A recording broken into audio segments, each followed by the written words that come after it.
સોમનાથ મંદિર આસપાસ તાણી બંધાયેલા મકાનો પર તંત્રે તવાઈ બોલાવી છે। ભોયવાડા અને દિગ્વિજય વિસ્તારમાં તંત્રએ ડિમોલિશન કર્યું। વહેલી સવારે ધાર્મિક સ્થળો તેમજ ગેરકાયદે મિલકતો ઉપર કાર્યવાહી કરાઈ છે।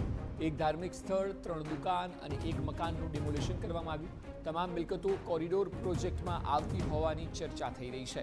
મિલકતોના દસ્તાવેજ અને વળતરની પ્રક્રિયા પૂર્ણ કરાઈ હોવાની માહિતી અપાઈ।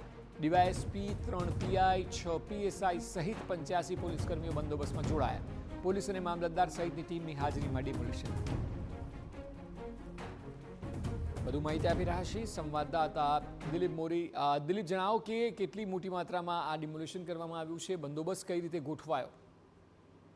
જે વાત કરવામાં આવે તો જે ડિમોલિશન છે તે શાંતિપૂર્ણ રીતે થાય તે હેતુથી જ રાત્રિના 2 કલાકે તંત્ર પોલીસના મોટા કાફલા સાથે અહીંયા પર પહોંચ્યું હતું। એક ડીવાયએસપી, 6 જેટલા પીઆઈ અને પીએસઆઈ હતા, સિવાય 85 જેટલા પોલીસ કર્મચારી હતા।